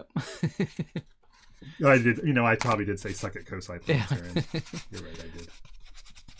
I wasn't trying to be. Kosai's awesome. Yeah, that's why. Although I still haven't been to the new one when it's been like how many years now. Oh really? You should definitely go. Yeah. I always wanted to, just never got around to it. Yeah. Go sometime when you can go, when there's not a lot of kids. And they actually have those things they do after dark ones as well, where you serve alcohol and stuff. My mother actually volunteered for a lot of that stuff, or a lot of their after dark stuff. And they had some work parties and stuff there, I guess. Yeah, it's pretty cool. But yeah, I mean, I'm just and like I told you before, that was that one game that I've always wanted to revisit. So when you hear, oh, here's a VR version of it, it's like And so if you wanted a more fleshed out definition of the two, between gallows humor and archaic, does not appear to be a Merriam-Webster's for anarchaic humor specifically, so you'll have to draw those conclusions. But gallows humor, according to Merriam-Webster's, humor that makes fun of life-threatening, disastrous, or terrifying situation. Right. As opposed to anarchaic, lacking order, regularity, or define it as? So I could see that. So maybe. Man, I'm having trouble pronouncing words today. Do you remember the movie Top Secret with Val Kilmer? Top Secret with Val Kilmer. I bet you that would. Oh, is that the? Were they in college? Is that what that's called? No, that was Real Genius. Yeah, okay. That I remember. Top Secret. Top Secret was. So I think that what you're talking about is like something can happen and then something zany could just happen, right? So it'd be like, oh, we're like talking and I just pull out of my pocket a rubber duck and I hit somebody over the head with it, right? And it's like it doesn't make any sense. It doesn't have any consistency in the world, right? It's just zany, and so slapstick. It's like, yeah, but slapstick would just be like I just hit you, right? Whereas this is just like something totally wacky just like occurs, and it occurs just because we think it's funny, not because it made sense, sort of thing. So I guess I can kind of see what the difference. Whereas gallows humor is, yeah, you're just like, it's the end of the world and we're making a joke. I got cancer and I'm making a joke about it. You know? Yeah, I don't think I have ever seen that. And I could see where Mel Brooks and things like that, where that stuff would fit within that type of, because it's like, you know, when. Oh my God, he's so young. All like, you know, the Spanish Inquisition bakes into song and dance or something like that, right? Wait. Oh my God. Hold on, I'm going to show you this picture. If it'll pull it up. Top Secret, the most underappreciated comedy of the 80s. Oh no. I remember that very distinctly as a kid. I hate it when they do that. It showed a certain picture and you click on it and that's not the picture. Not even. Yeah, it's a whole web page, tons of shit. But there was a very, as I recall, the cover of it has to do with, there's a cow, I think, and there was a scene in it where a guy he's like trying to spy on people, and he's in a cow outfit, and a bull thinks that it is a female cow and has his way with him. And so you're like, oh my God, this guy just got sodomized by a bull. That's awesome. That's hilarious. Isn't that funny? It was the 80s, Randy. Somebody getting sodomized by a bull was high humor. It was a different time. Look, can you we were see young this? and so he's apparently like in prison. Val Kilmer's character is apparently in prison. And I don't know, is this yes, the warden or something? I don't know what the situation is here, but yeah, he's being gifted something apparently for his prison stay. Yeah, it looks like it is an extramarital aid, a very large extramarital aid to help him accommodate help make space in some tight accommodations. They wanted to have sex, you know, in a place that was really uncomfortable. God, look how like young in the back he of a is. Volkswagen. Oh my God. Okay, we're adding this to the movie list. Yeah, you would like that movie. If you haven't seen that movie, it would probably have been your favorite movie of. Oh my God. You know, a movie that I've never seen that is odd given my nerd proclivities is Buckaroo Banzai. Oh really? No. It's been forever since I've seen it. Not Buckaroo Banzai, but Busting Out an Eye. I think it may be a difficult watch. I can't remember. I think I probably confuse a lot of stuff from like I think something is Buckaroo Banzai and it was probably something from another movie or something like that. A lot of crossover in my mind that way. So it's something that I've wanted to watch again. Yeah. So we can add that to the list. That one's, I don't think it's as Holds up? funny. I think it's more kind of slow and odd. I don't like that I'm actor. not I don't like sure. the actor who plays it because that was the RoboCop guy, right? Oh wow. Isn't that RoboCop who was the Buckaroo Banzai actor? I'm not sure, but now that you say that, wow. Computer, who was Buckaroo Banzai? The Adventures of Buckaroo Yeah. Banzai Across the Eighth Dimension, That's often hilarious. shortened to Buckaroo Banzai, is a 1984 American science fiction action/adventure film produced and directed by W.D. Richter and written by Earl Mac Raup. The premise centers upon the efforts of the polymath Dr. Buckaroo Banzai, a physicist, neurosurgeon, test pilot, and rock musician, to save the world by defeating a band of interdimensional aliens called Red Lectroids from Planet 10.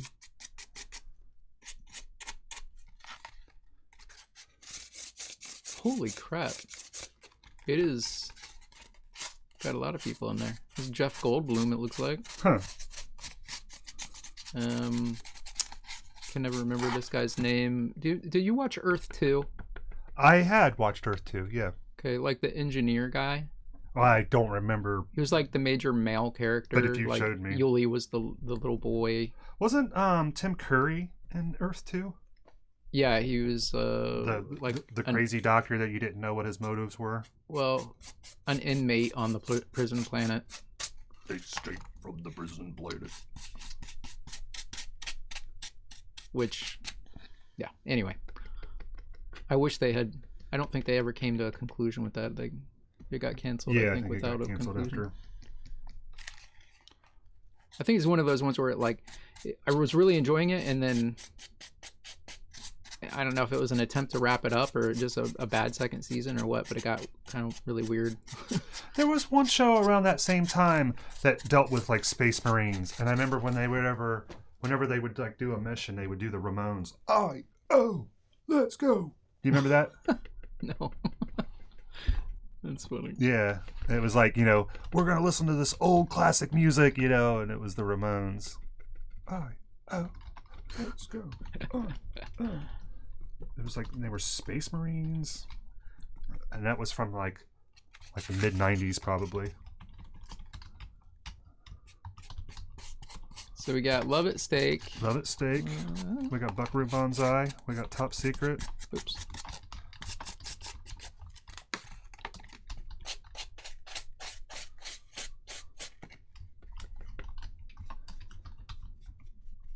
This isn't what I should be using for this, but.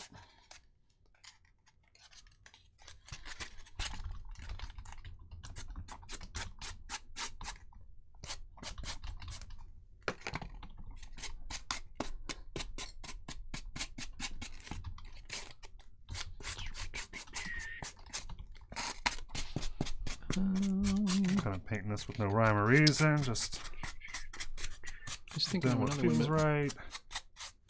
I lost it. I'm being Antarctic with it. Oh, I was trying to show you this picture. Let's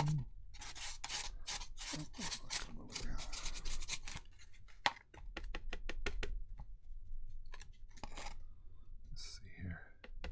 Randy, take this moment to remind people about the recommended links that we have, the links to the recommended gear that's in the doublage, and also the quasi shop just in general. We have stuff up there for sale, more stuff that's coming up. And then also I wanted to mention on the Instagram, I posted the pictures of the board layout yesterday, and it was at almost 100 likes this morning. So Nice. I thought that was really cool. And also we're getting really close to 200. I think we're at like 190 something on followers on Instagram. Very So cool. that's really cool. If you guys, anybody listening is on the grams and aren't following us, please follow us. We post daily on there and try to give some good photos up there. So that is something I want people to check out. And then a reminder to people that very soon we'll be putting up some Patreon information. So that's something if you're interested in helping to support the channel. And again, with the recommended gear, that's all, we are an Amazon affiliate, so we might make a % on your purchases, but probably familiar to how that all works. Nothing extra to you, but All right, but that's a great way to, if you're interested. All right, let's see here. I put Real Genius on there too. Yeah, you know, I don't know that I've seen Real Genius all the way through. Oh, really? I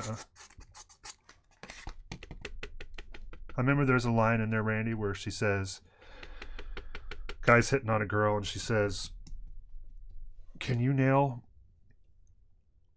a 10-inch nail or 9-inch? Can you fit a 9-inch nail into a piece of wood with your penis? And he's like, no. She's like, sorry, a girl has to have her standards. I'm wondering if that's where 9-inch nails got its name from. Look at your screen there, bro. That's from Top Secret. It was a goofy movie, and I think it's one where we got our parents. It was like it was on Cube. I think it was like, we watched this. You know, they're like, I think I might join the ballet. So, whoa, yeah, it was that kind of humor. You know, it was body. It was very body. It is one of the bodiest. It was nearly Tales of Rippledry. Oh my! Very saucy. All right. See.